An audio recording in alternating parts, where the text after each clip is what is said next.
মাদ্রাসাটা বাংলাদেশে দুই ধারায় বিভক্ত। একটি আলিয়া নিসাব বা আলিয়ার শিক্ষা ব্যবস্থা, আলিয়া ধারা, আর একটা কমিয়া শিক্ষা ব্যবস্থা বা কমিয়া ধারা।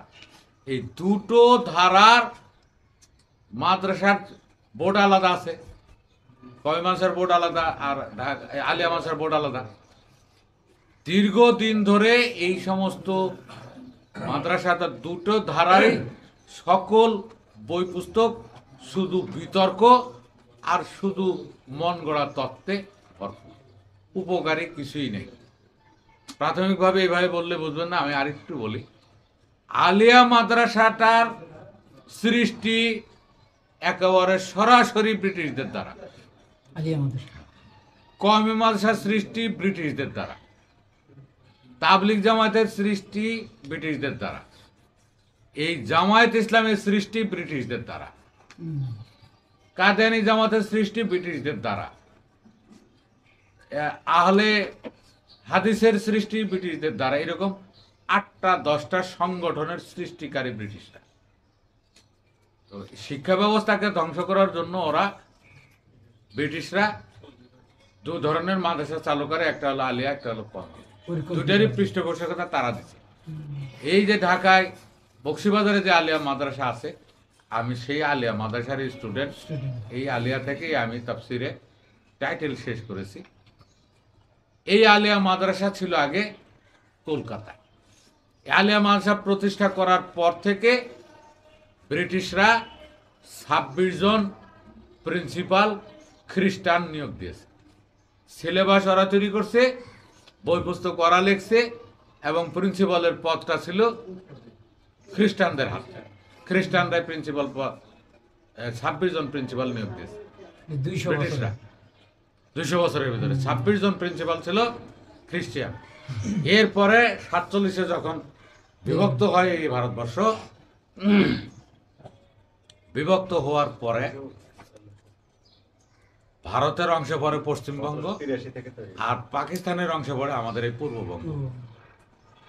যেহেতু পশ্চিমবঙ্গ ভারতের অংশে পড়ছে, বরিশালের চাখারের শেরে বাংলা ফজলুল হক কলকাতা থেকে আলিয়া মাদ্রাসা ভেঙে বর্তমানে যে সোহরাওয়ার্দী কলেজ আছে বক্সিবাজারে, সোহরাওয়ার্দী কলেজ আছে না, বক্সিবাজার না না, এই যে লক্ষ্মীবাজার, এইখানে লক্ষ্মীবাজারের মোড়ে সোহরাওয়ার্দী কলেজের কাছে এই জায়গাটায় কলকাতার যে আলিয়ার চেয়ার টেবিল ছিল, খাতাপত্র সিলেবাস ছিল, টোটালটা নিয়ে এসে রাখে। বেশ কিছুদিন এখানে অস্থায়ী ক্লাস করে। এরপরে 47-48-এর পাকিস্তানের অর্থমন্ত্রী ছিল মোনায়েম খান, তাকে ধরে অর্থ বরাদ্দ নিয়ে বর্তমানে যে বক্সিবাজারের যে মোচড়ে আলিয়া মাদ্রাসা এবং মাদ্রাসা বোর্ড আছে, এই জায়গাটা নেওয়া। তারপরে ওইখানে বিল্ডিং করে এইখানে চেয়ার টেবিল খাতাপত্রগুলো নিয়ে যা ওই জায়গায় স্থাপন করে।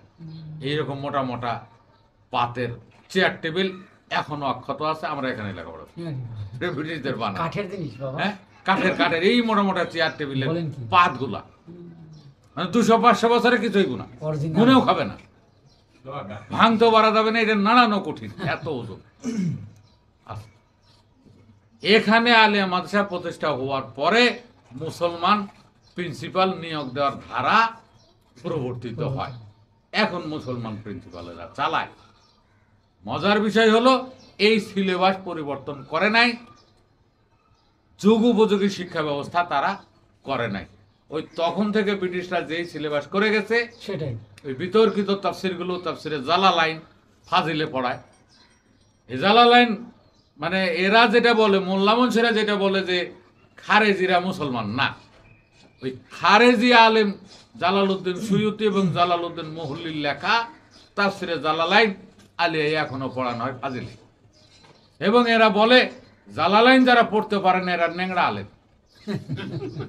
এর কারণ হলো তাফসিরে জালালাইন এমন একটা কঠিন বই, কোরআন মাজিদের আয়াত আলাদা করা নাই, এই এক শব্দের ভিতরেই উনি ব্যাখ্যা করছে, ওই লাইনে উনি আলাদা কিছু করে নাই, কোনটা কোরআন মাজিদের শব্দ আর কোনটা ওয়ার তাফসির, এটা সাধারণ লোক জানতে পারবে না। এমন ভাবে ওই লাইনে লাইনে লেখা, এবং জের জবর ছাড়া, জের জবর ছাড়া, তাহলে কঠিন এটা। এই জন্য কওমি মাদ্রাসার বারান্দা ঘোরা যেগুলা কি আজহারি, মাদানি, যুক্তিবাদী, হ্যাঁ আছে না, এই কোকিল কণ্ঠী এরা বলে যে যারা জালালাইন পড়তে পারে না ওরা হলো ন্যাংরা আলেম। কত বড় আলেম, জালালাইন পড়ে দেখা, কত বড় আলেম, দেখি জালালাইনটা পড়ুক, 2 লাইন পড়বে, এরকম করে ওরা। ঠিক আছে, ওরা শব্দের অর্থ কল্যাণ মঙ্গল বাদ দিয়ে উচ্চারণ হয় না। নামাজের সূরা ফাতিহার উচ্চারণ সঠিক নালে নামাজ বাদ,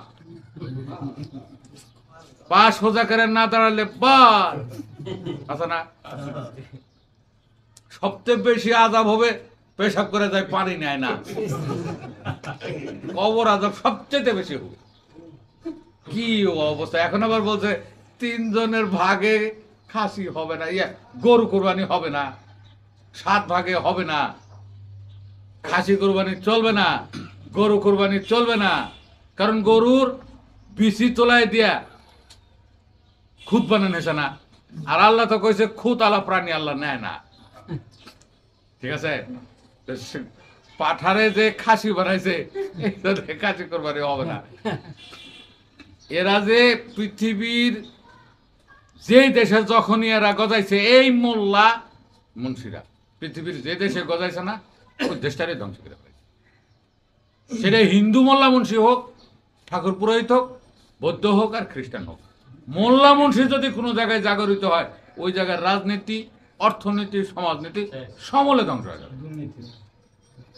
কারণ এরা হলো এক একজন এক এক কথা বলে।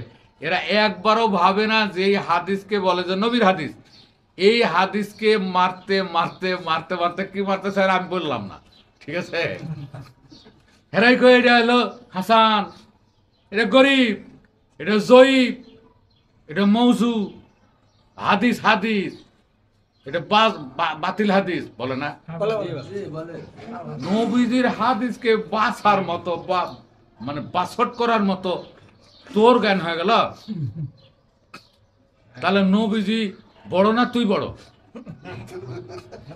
এই নবীজির হাদিসকে যারা হাসান বলতে পারে, গরিব বলতে পারে, জয়ীব বলতে পারে, মুতাওয়াতির বলতে পারে, মাশহুর হাদিস বলতে পারে, এই হাদিস মানে এটা বাতিল হাদিস, এটা জাল হাদিস, এরকম আছে না? রাসূলের হাদিসকে তুই জাল বলবি, আর এটা মাশহুর বলবি, মুতাওয়াতির বলবি। রাসূল বড় না তুই বড়? এটা কারো মাথায় ঢুকতেছে না। রাসূলের যে টেস্ট মারতেছে, বলতেছে না যে রাসূলের হাদিস যাচাই করি আমরা, এটা জাল হাদিস বলবো আমি, এটা হাসান হাদিস বলবো আমি। আমার ছেলে আর আমার মেয়ে যদি হয় এটা হাসান, হাসান হলো ভালো আর কি। আর যদি আমার শত্রু হয় তাহলে জয়ীফ হাদিস, এটা জাল হাদিস, এটা মানা যাবে না। হাসান এরকম এরা হাদিসকে নিজেরা যাচাই বাছাই করে মানদণ্ড নির্ধারণ করে নিজেরা, সেই হাদিস দিয়ে বিতর্ক করতে করতে করতে করতে আহলে হাদিস মানে আইলানে হাদিস, এলোমেলো করা হাদিস, এইগুলো বর্তমানে একটা জাতি গড়ে উঠছে। এরা বলছে যে যেই পাঁঠার পিসি ছোট করা হবে এটা কুরবানির অযোগ্য। ছি ছি ছি ছি। আবার আরেকজনে কইছে না রাসূলে পাঁঠার গোস্ত খাইছে, খাসির গোস্ত খাইছে, তাহলে ওই শালা গিয়া কি রাসূলের সঙ্গে খেয়ে আইছে? এদের হাত থেকে দেশকে বাঁচানো এখন আমাদের প্রত্যেকটা মানুষের দায়িত্ব হয়ে গেছে। মোল্লাতন্ত্রের হাত থেকে দেশকে বাঁচানো, সেইটা মুসলমানি মোল্লা হোক আর হিন্দু মোল্লা হোক আর বৌদ্ধ মোল্লা হোক, এরা যে জায়গায় হাত দিব ওই জায়গাটাই শেষ হয়। তবে আমাদের সমাজের রন্ধ্রে রন্ধ্রে যেভাবে ঢুকছে, ওই আমরা ছিলাম ওই যে বাজানের সিলেবাসে, এই কমিয়ার থেকে আলিয়ার থেকে বের হয়ে এরা যে জায়গাটায় পা ফেলবে জায়গাটা ধ্বংস করে ফেলবে। আলিয়া মাদ্রাসার লেখাপড়া মানুষের কল্যাণ মঙ্গলের কোনো কিছু নাই, একটা লাইনও নাই যে এই লাইনটা পড়ে ছেলে মেয়েরা সমাজের রাষ্ট্রের কাজে উপকারে আসবে। শুধুই এখানে আছে তোমরা আহলে হাদিস এর আকীদা লেখো, তোমরা আহলে সুন্নতল জামাতের আকীদা লেখো, আহলে সুন্নতল জামাতের সাথে আহলে হাদিসের পার্থক্যগুলো কি কি লেখো। কাদিয়ানি জামাতের আকীদা লেখো। তারপরে এই এই বর্তমানে ওহাবি কারা, এরপরে বলে যে কবর আযাব তোমার মতে সত্য না মিথ্যা, কবর আযাবের সত্যতা তুমি তোমার বিচারে প্রমাণ করো। একদল বলে কবর আযাব হবে, আরেক দল বলে হবে না, একদল বলে সম্ভব, আরেক দল বলে সম্ভব না।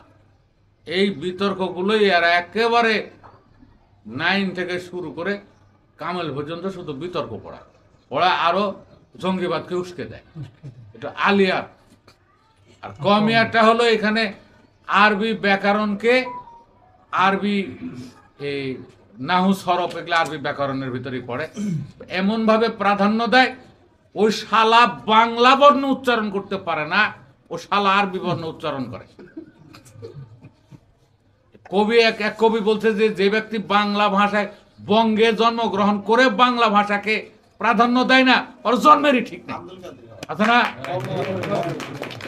বাংলা উচ্চারণ করে পড়তে পারে না, বাংলা 1 পৃষ্ঠা লেখলো আর 1 পৃষ্ঠার ভিতরে ভুল বাড়াবে কয়েকশো, আর ও শালা আরবি নিয়ে আরবি শুদ্ধ করতে হবে, মাখরাজ অনুযায়ী উচ্চারণ করতে হবে। যারা সাধারণ আরবি পড়ে নাই এরা আরবি বললে এরা হাসাহাসি করে, এত পড়াই হয় নাই। আরে আরে কি বলবো যে কত বড় মূর্খ হলে একজন বাঙালি যতই সুন্দর করে ইংরেজি বলুক হবে, ইংলিশদের মতো হবে?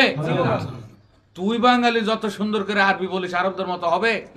আরবরা তোর সুরের আরবির তেস মারে, তুই যে সুর করে করে পড়িস আরবরা পড়ে, তুই এটা নিয়ে হচ্ছে না। আরে আল্লাহ সুপার পাওয়ার, ওই ব্যক্তিটা এই আরবি পড়তে কতটুক উপযোগী আল্লাহ এটা যদি না জানে তো আল্লাহ মারা খাবে। হয়তো বাংলা ইংরেজি পড়ছে, আরবি তো সুন্দর করে বলতে পারবে না। এর জন্য আল্লাহ যদি অন্তর্যামী হয় জানে, ওই যদি খারাপ করে পড়ে তাও আল্লাহ খুশি হবে। এরা বলতেছে কি যে না, আরবি যে উচ্চারণ সুন্দর না হয় নামাজ বাদ, নামাজ হবে না। পা সোজা করে না দাঁড়ালে নামাজ হবে না, হাত উপরে বানলে হবে না, হাত নিচে বানলে হবে না। এক একজনে এক এক ভঙ্গিমা নিয়ে এসে সামনে কুরবানি, 7 ভাগে কুরবানি দিলে হবে না, 3 ভাগে কুরবানি দিলে হবে না, একজনে দিতে হবে। বলদ কোরবানি হবে না, কারণ বিচি কাটা। খাসি কোরবানি হবে না, বিচি কাটা। এইগুলো যে ছড়াচ্ছে, আগে এরকম ছিল না। কিন্তু আপনারা যারা আছেন যাদের একটু বয়স হয়েছে, আগে সমাজে এগুলো ছিল না। এখন কিভাবে ছড়াইতেছে এগুলোর হাত থেকে বাঁচতে হবে। আর সিলেবাস, বাজানে যে সিলেবাস, এটা আমি বলে শেষ করি। কমিয়া এবং আলিয়ার সিলেবাস পরিবর্তন করে যুগ উপযোগী সিলেবাস করতে হবে, যাতে আলিয়ার ছেলেরা কমিয়ার ছেলেরা বের হয়ে তারা দেশের, সমাজের, রাষ্ট্রের কি কল্যাণ মঙ্গলে কাজ করতে পারে।